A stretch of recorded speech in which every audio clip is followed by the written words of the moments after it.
Some balls were found at Harvard. Meanwhile, governments still try to expand in surveillance but also in curtailing freedom of speech. In other news, we're supposed to be sorry for the women who really wanted to be men and now found out the hard way that diminishes their sexual market value. Oh, and now shitposting has gone mainstream in Swedish politics. These are our stories on Periodic Insanity.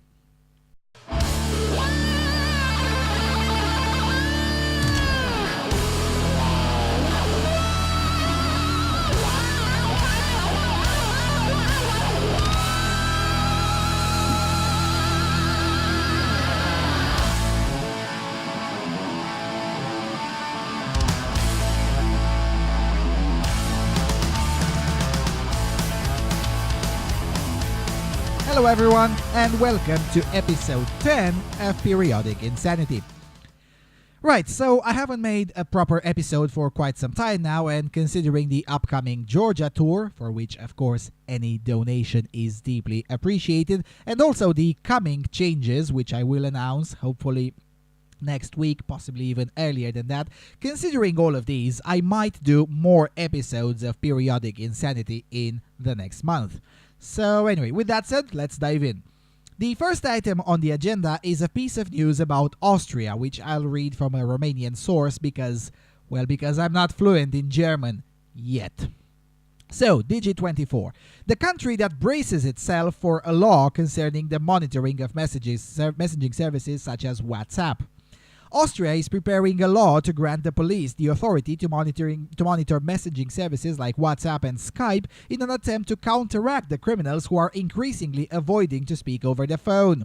The government asked a group of political experts, IT experts, civil rights defenders, and jurists to analyze the proposed bill, which would allow real-time monitoring of discussions taking place through online services and messaging apps, an official of the Ministry of Justice said.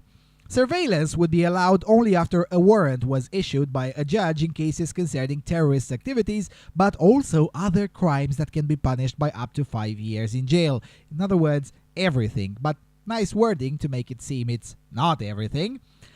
There are other countries that have similar laws, such as France, Italy, Poland, and Spain, the Ministry of Justice explained. Now, that's actually fake news. France and Poland don't have decryption laws or anything remotely similar to what's being proposed here. Spain is the only one on the list that actually has something like that. Again, nice try. For now, however, it is unclear how would the Austrian authorities conduct such surveillance, but one of the methods would be the installation of software on the computers and mobile devices of the suspects that use such services with end-to-end encryption, which prevents surveillance by traditional means. Such software is being sold to governments by a series of specialized companies. The Austrian courts have already sentenced several people to jail for connections with terrorist organizations based on the data obtained from confiscated devices. Well, I told you so. Back in May, I published a video with Austria as an example, no less, albeit with a different proposal, in which I told you that the governments will always try to regulate and meddle in and interfere with the internet.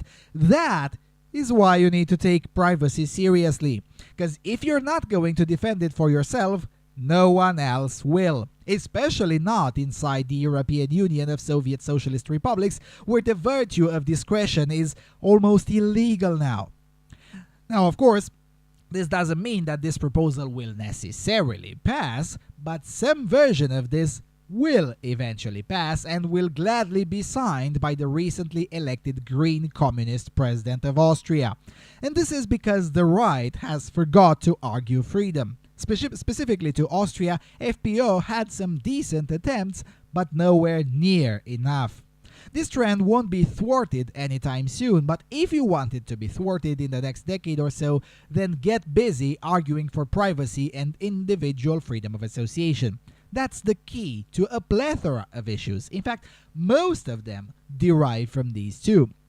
If I am secure in my papers, as Americans would say, and free to associate and especially not to associate with whomever I damn please, then all it takes from there is to reassert the traditional institutions, which are very much alive in Austria as opposed to many other countries of Europe. As for the merits of the policy, give me a freaking break. As they themselves acknowledge, the authorities, they can already do their job by probing confiscated devices. The idea that we should all trade the entirety of our freedom and privacy to be secure in our communications just for potentially marginally better security is complete garbage.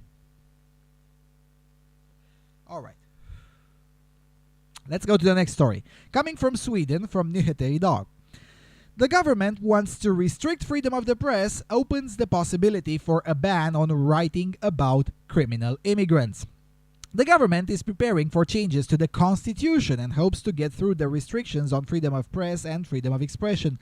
The government wants the changed media regulations to come into force on January the 1st, 2019. News articles that contain personal information about, quote, ethnic origin, skin color, or other similar relationship, political opinions, religious or philosophical beliefs, end quote, or information that, quote, an individual has committed other offenses or crimes, or was convicted in criminal proceedings, or has been subjected to criminal proceedings in the past, may in the future be banned in Sweden. Such opinions, news articles, or news stories on television should not enjoy the protection of the Free Speech Amendment, at least not if the red-green government gets what it wants.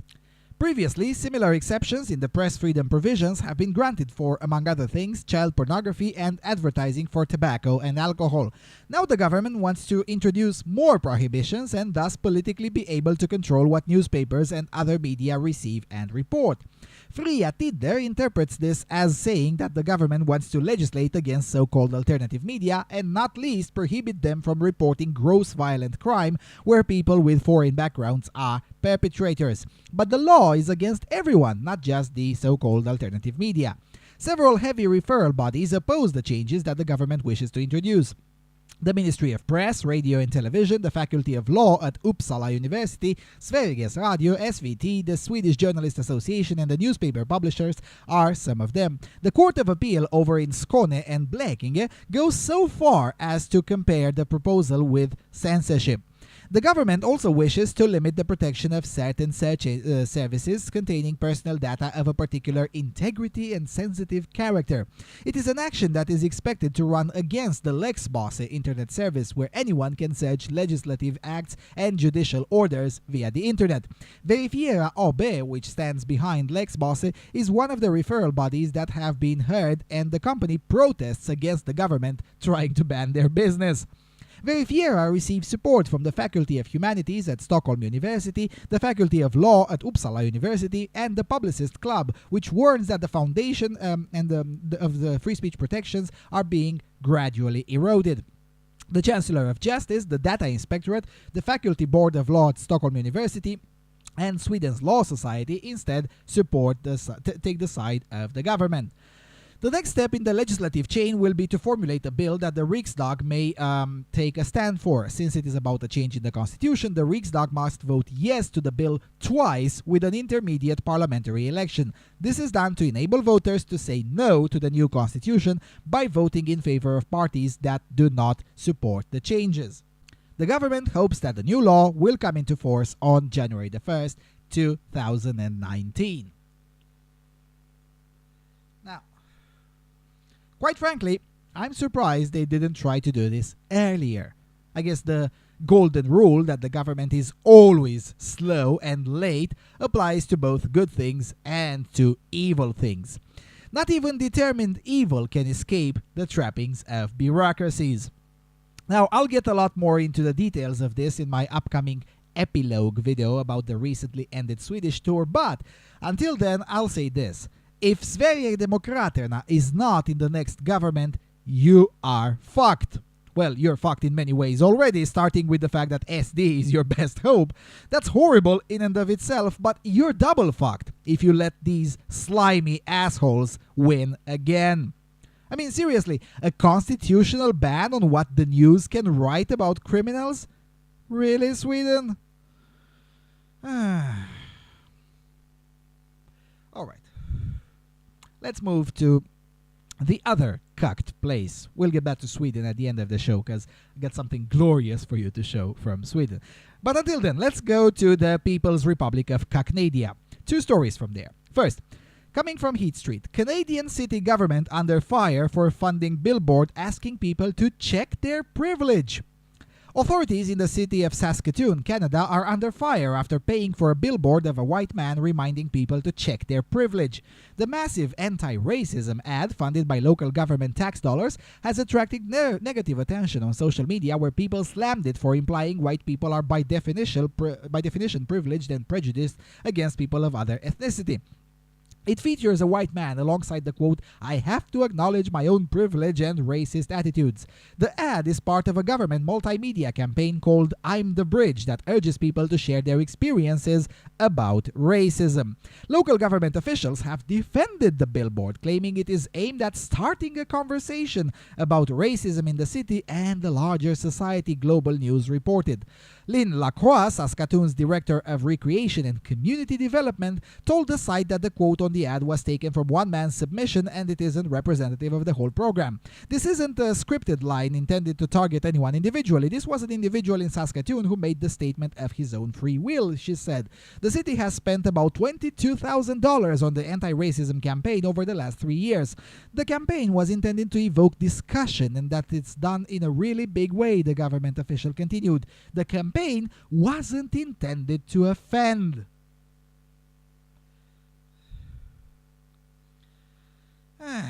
And yet I am the extremist when I say that some of these slimy bureaucrats who make the decisions to spend hard-earned taxpayers' shekels on disdainful nonsense like this, I think some of them deserve to be helicoptered.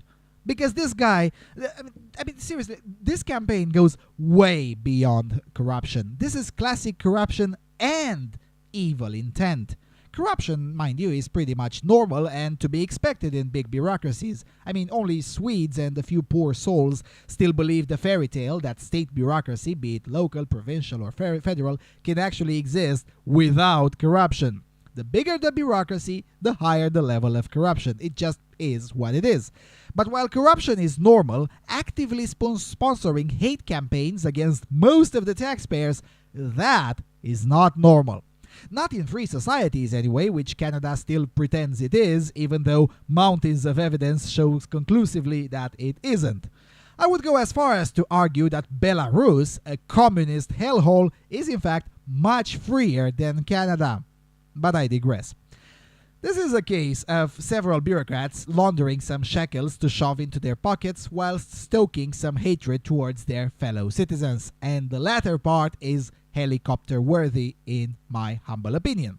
Because let's be clear, they don't want to start up a conversation about racism. Half of them don't give a flying toss about that, and the other half have a different understanding than you and I. By starting up a conversation, they actually mean finding a perfectly nice occasion to lecture white people on shit. Nothing more and nothing less. And to such initiatives, the proper response, whether you're white or not, is go fuck yourself. So it's a good thing that there was a reaction, but it's not enough. The next step is to sue them. Bury them in lawsuits in those disdainful social justice tribunals all over Canada.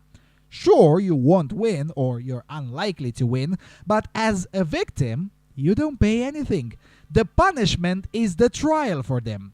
But you shouldn't sue alone. Get 20 friends and sue separately over the same issue and refuse to combine the trials if made such offer. Insist that each and one of you has been victimized in a different manner by the offensive ad.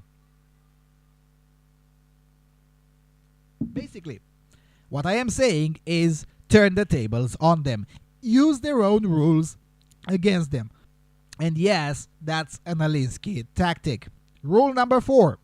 Make the enemy live up to its own book of rules. If the rule is that every letter gets a reply, send 30,000 letters. You can kill them with this because no one can possibly obey all of their own rules. Here's another rule. Rule number 13. Pick the target, freeze it, personalize it, and polarize it. Cut off the support network and isolate the target from sympathy. Go after people and not institutions. People hurt faster than institutions. Find out who made the ad and who ordered it. Find out a person that can be directly traced towards the ad, and then sue that person for offending you in a social justice tribunal. Then invest $100 or $150 in a concentrated social media campaign with blogs to paint that person as a horrible racist villain. That shouldn't even be too hard. If that person agreed to such an ad, surely that person has tweeted or was recorded saying something bad. It would be shocking if that wouldn't be the case. Basically, do opposition research and be relentless. You wanted me to make more practical politics videos. Well, this is it. And mind you, this doesn't apply just to this ad in Saskatoon, although I know at least 4 subscribers are from there. This applies to anyone. Use their own rules against them. You don't need 51% of the populace to agree with you. 2% agreement can work wonders. And I'm sure there's more than 2% of the populace that thinks these kinds of taxpayer-funded racist ads are inappropriate. I think that's true even in Canada. Right. Let's move to the second story from Canada, coming from Fox News. Canadian landlord fined 12 grand for not taking shoes off in Muslim tenant's home. A Canadian landlord was fined $12,000 for wearing shoes in a Muslim tenant's home, said he felt humiliated by the harsh penalty levied by a national human rights tribunal. In an interview with the Toronto Sun, John Alabi, 52, of Brampton, recounted how he went above and beyond trying to accommodate the Egyptian-born couple who lived in the apartment for 2 months, just to be slapped with a steep fine for the shoe incident. I go beyond all that. I just see everybody as human beings like me. That's why I took them in. Alabi told the Toronto Sun in May. We got along, and then all of a sudden, I'm a racist? The Human Rights Tribunal of Ontario ordered Alabi in April to pay the tenants $6,000 each after he failed to take his shoes off in the bedroom where the couple prayed while he was showing the home to potential renters. The couple, who moved into first floor of the home in December 2014, terminated their lease on February the 28th of 2015. The tribunal also said Alabi harassed the couple and created a poisoned housing environment. Though he would give them 24-hour notice of the showing, he would often fail to provide a 5-minute warning, according to the Toronto Sun. I was humiliated. I was made to feel I have no rights. I was made to feel that I'm not wanted in society, Alabi said. I feel powerless. They rented my place for only 2 months. 2 months! It's just not fair. Alabi told the news site that the couple never had an issue when he wore his shoes into the home to do repairs. Then they filed a grievance 8 months after the last incident, the Toronto Sun reported. I have been victimized. They are using their religion to victimize me. The couple even found a Facebook post on Alabi's page to help their case. The landlord claimed he doesn't have the money to pay the fine on top of legal fees. I don't have the money. I work very hard. If they go into my bank account right now, I don't have $12,000 there, Alabi said, adding that he has rented the space for 15 years to help pay his mortgage. Last week, the news site Rebel News Service launched a crowdfunding page to help Alabi pay for the fine. Now, the last paragraph infuriated me, but the rebel media changed its course. They're no longer crowdfunding to help this guy pay the fine, but to help him appeal and fight this to the end. Now that's what I'm talking about. But it's still not enough. And I know there are many rebel fans who also watch this channel, so here's what you could do also. Find the Egyptian couple. Give the info to the fine men and women in the Kekistani refugee community. Do opposition research on this couple. Where they live now, what they do for a living, all of that. And then find a nice Kekistani refugee that isn't white to go interact with them and make them do something actionable in a social justice tribunal and then sue them. The shekels that you won from there will go to help Mr. Alabi. And I can already hear the but Lucian, that's entrapment, to which I say, yes. So, what exactly is the problem? You see, this is the problem with many on the non-left. We're not willing to be relentless and go after them and pay back in kind. These slimy Mohammedans entrapped this poor fella, even though he did his best to accommodate their disdainful, criminal, and supremacist ideology. Yet he's still being taken to the cleaners because he wasn't a dhimmi enough. So what exactly is the moral qualm in paying back these fuckers with the same currency? Is it aggressive? You damn right it is. But we didn't start the conflict. It was there when we got here. But the first step towards fixing this is acknowledging that there is a conflict, a fundamental civilizational conflict. And the second step is to actually be willing to fight it. The third step is to actually fight it with the intention to win. 4 or 5 cases like these in which the whiners get a swift identical treatment by the non-left, and you'll see such cases swiftly disappear. Again, go after people, not institutions.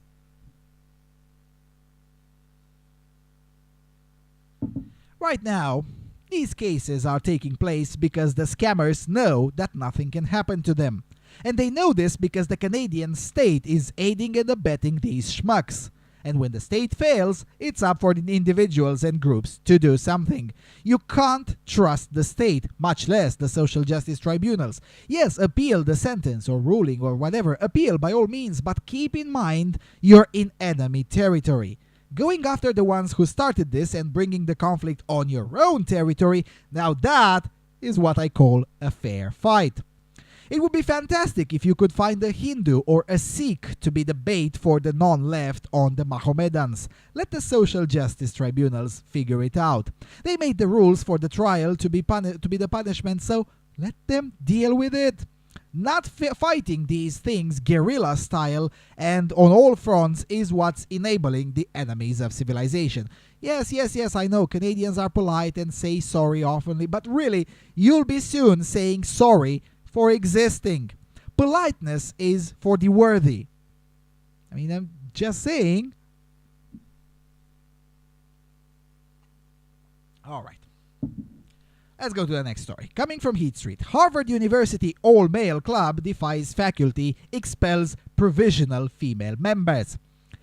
One of Harvard University's best-known clubs has effectively expelled 9 women, ending a 2-year experiment ultimately prompted by activists who want to make campus gender-neutral.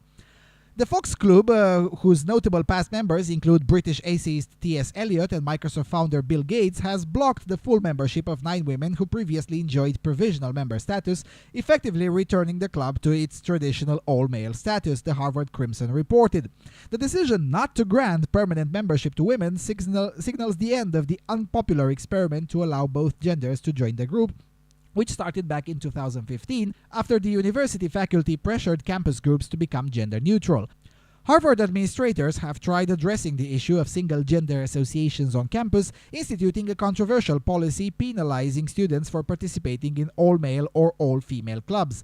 The policy, which comes into effect in the coming months, will prohibit members of single-gender groups from prominent positions in recognized student groups and receive endorsement from respectable fellowships such as the Rhodes and the Marshall.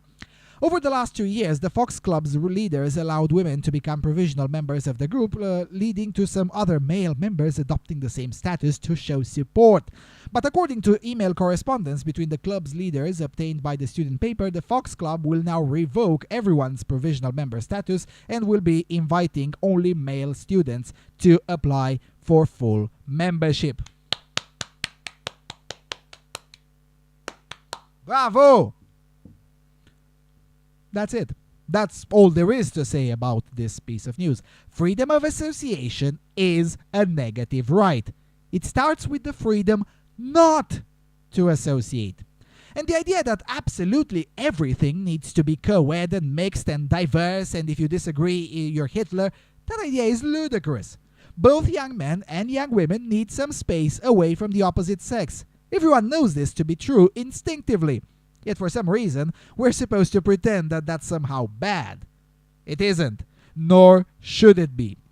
And if you don't like it, then don't sign up to single-sex clubs. It's really that simple. Now, the next step is for a white chap to try to join the Black Student Union. If they protest, then immediately set up a white student union. If they don't protest, then document everything going on there and leak it to the internet. It's time to go aggressive on these identity politics schmucks who are all for diversity except where it matters, diversity of opinion. It was all fine and useful to troll them with your royal highness as preferred pronouns and whatnot, but it's really time to up the ante. Also, as a side note, the dudes who adopted a provisional status to show support for women, please leak us their names. Such behavior is shameful and should be discouraged. You want to show support for women? Go join a co-ed club. Stop ruining the nice things for everyone else. Is that aggressive for me to suggest? Of course it is. Because again, I didn't start the conflict. I'm merely suggesting on how to win it and end this nonsense for a while. Not for good, that can never happen, but at least end it for a while. Move the heat back where it belongs, at the feet of the totalitarians. All right. The next piece of news is also sexual politics related, and it has already been covered by several YouTubers, and I also covered it in the last Voice of Europe podcast over at AVFM. Now, with that said, this still deserves some more discussion. Coming from The Independent, highly educated women are freezing their eggs due to shortage of equally educated men. Now, I'll cut a lot from the article because the story is quite known by now. Anyway, it goes like this, quote, "New research debunks the myth that women choose to freeze their eggs in order to prioritize their careers. Instead, the increasing disparity between men and women's education levels is making the option increasingly attractive for the oversupply of highly educated women, according to the latest research." The Independent, get a bloody editor. A new anthropological study borrows the term leftover women used in China to describe the highly educated women who decide to freeze their eggs because they're unable to find equivalently educated men. The generation of missing men is primarily due to the fact that fewer men are entering higher education, according to researchers at Yale University. The study examined 150 women in the US and Israel undergoing egg freezing at 8 clinics. More than 90% said they were preserving their eggs because they were single or unmarried. 81% of women interviewed in the study had a college degree. There is a major gap. They are literally missing men.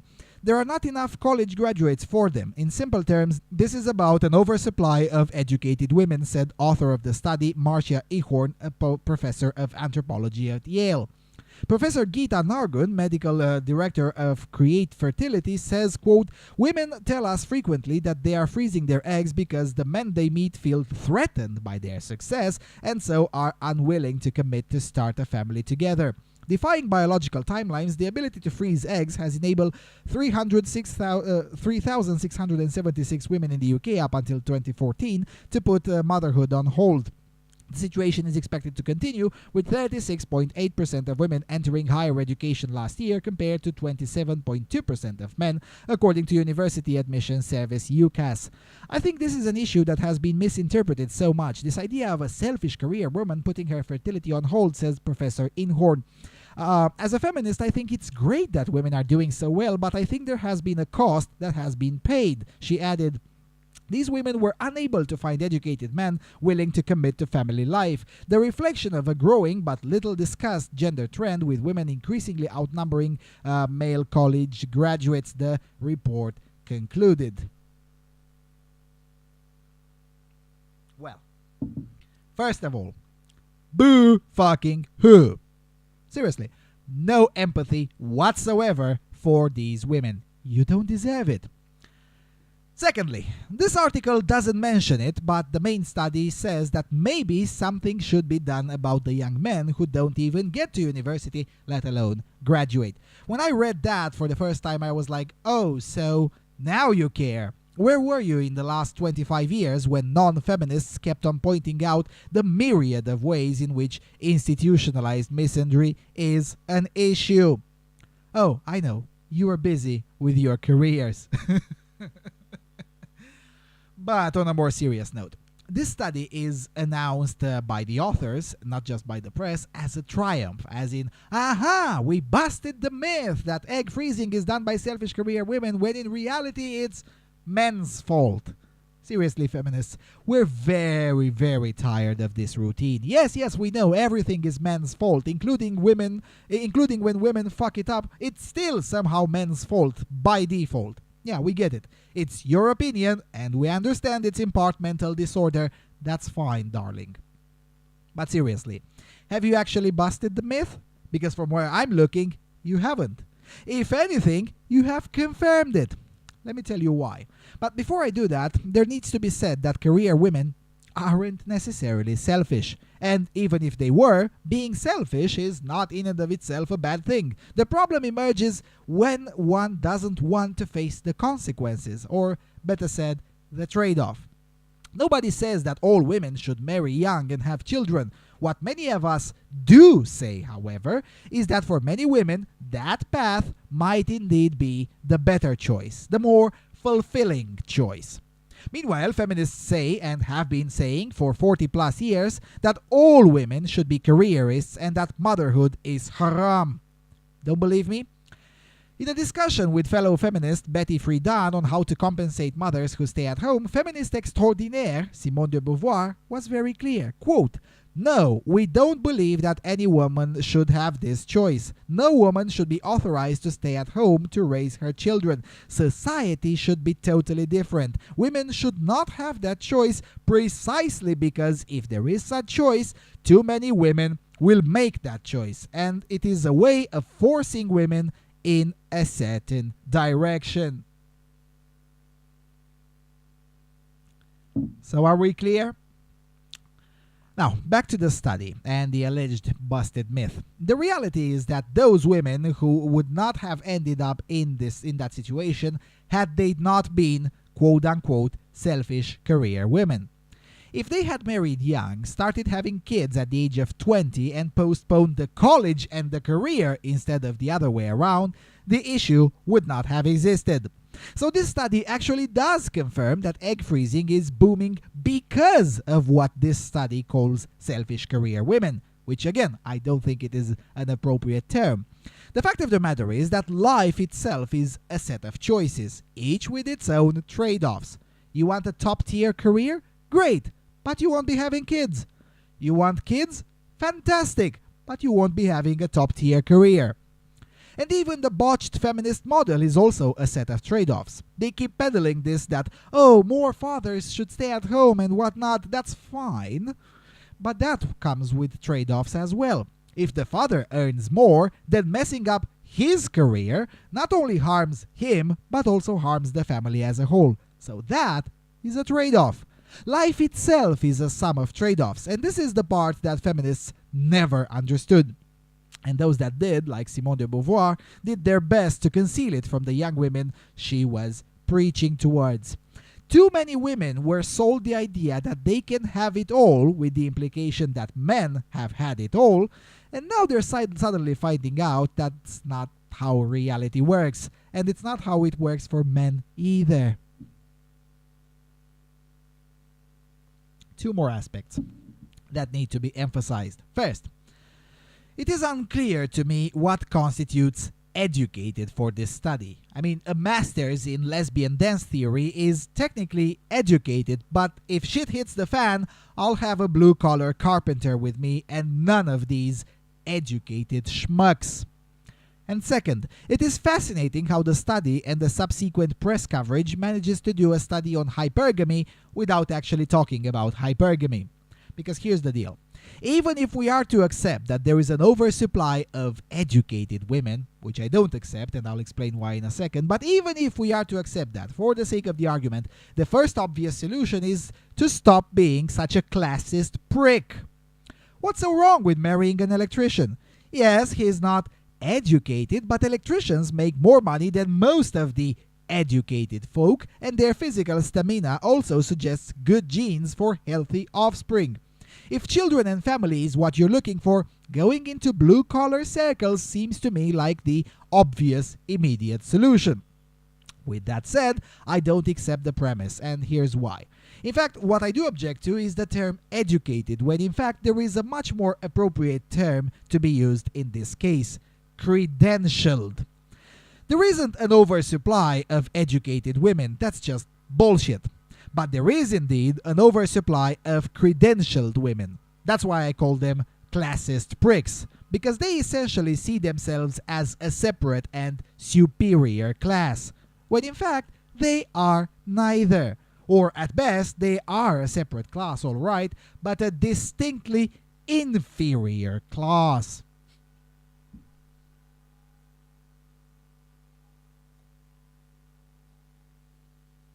Look, the fact of the matter is that the number of men educated in fields that actually matter, engineering, computer science, mathematics, physics, things that actually maintain and move this civilization forward. The number of men educated in these fields hasn't actually decreased that much, and by some studies, it actually increased, albeit marginally. So the supply of educated men in every age cohort hasn't varied that much. What did change is the emergence of credentialism and highly credentialed women. Women of the 1980s couldn't afford to spend years doing masters in medieval literature. Nothing wrong with medieval literature, but a master's in it is overkill and poorly paid. Add affirmative action policies or institutionalized misandry and all the rest of the policies that made life for young men in colleges a living bureaucratic hell, a literal hostile environment if there ever was one, and multiply that over several decades and voila, there is the status quo. But again, none of this would have happened if instead of going to college for a degree in social studies, lesbian dance theory, feminist knitting, and a whole plethora of degrees that are worth a lot less than the paper the diploma is printed on, instead of wasting time in college for this, they would have married young at the prime of their fertility and attractiveness and started having children. If they had done that, they would have been much happier now, and the freezing eggs problems would have been much smaller. Again, I'm not saying everyone should have done that, but I am saying that a large portion of the women in the survey do indeed fit my rationale. All right. So, let's get to the last story, which is not really a story, but just something really funny. Coming from Activism Focus in Sweden, did Hanif Bali cross the brown limit at Almedalen? Okay, so to understand this, some background story. Hanif Bali is one of the few cool people in the Swedish parliament. He's of Iranian descent and a professional shitlord. He is with the moderate party, and it is by far one of the most efficient weapons of sane people against the identitarian far left, which is to say more than 80% of the current Swedish parliament. Last year on Twitter, for instance, someone told him that feminism is cancer, to which he replied, "I disagree. My little brother has recovered from cancer." Also, point of information. Almedalen is an annual event held in Visby, and it's essentially the largest political event in Sweden. It's sort of like Politikveckan i Järva that I showed you images from during the Swedish tour, except this one is huge. Well, in this context, Hanif Bali found out that milk is white supremacy, frogs are white supremacy, and the OK sign is white supremacy. So what did he do? He went to Almedalen, hordes of leftists and leftist journalists everywhere, and he takes this picture and tweets it out.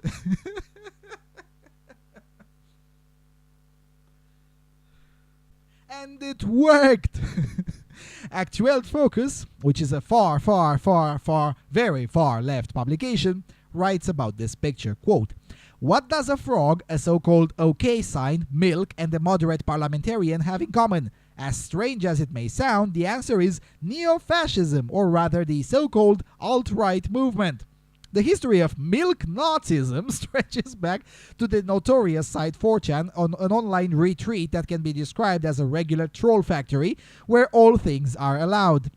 Not everyone who writes on 4chan is a fascist, but on the other hand, ideological neo-fascists from the alt-right movement have chosen to exploit 4chan for political purposes by attacking political opponents." Oh, so now 4chan is a victim.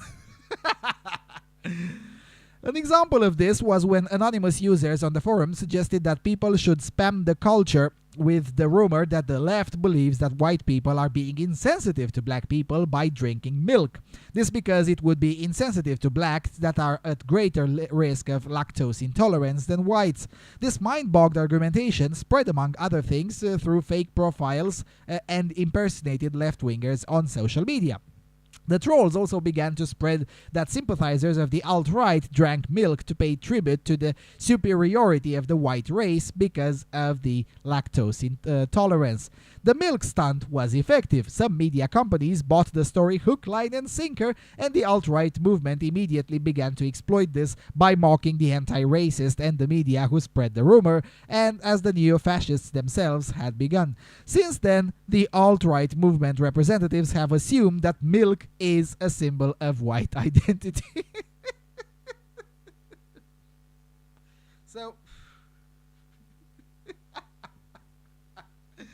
So the commies pretend that they don't believe that milk is white supremacy, but they call Hanif Bali a neo-fascist because he posted a picture of himself while drinking milk and doing the OK sign. The article ends with this quote. Someone who also apparently likes milk is Hanif Bali of the Moderaterna. He informed his followers on social media about that by tweeting a picture during the political week in Almedalen in which he's drinking a glass just outside the ring wall in Visby. Hanif Bali even posted a frog, and the OK sign at the same time is probably just a clean coincidence, according to himself. Because surely Hanif Bali never flirted with fascists.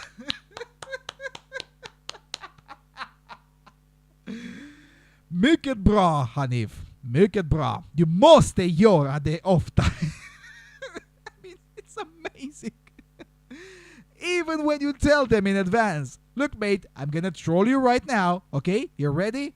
And yet they still take the bait because they can't help it. I mean, seriously, these people are so mired in identity politics that they simply can't help it, which is why people of the non-left should do it more often. I really need to get an interview with this chap next time I'm in Sweden. I mean, I've been following him on social media for almost a year now. He's just so great at shitlording. All right. I think that's it for this episode. I have more things saved here, but I would rather keep this under 1 hour as the tradition of the format has become now. So, with all of that being said, thank you all for watching. Thank you for your continuous and generous support, and I'll see you all soon on Freedom Alternative.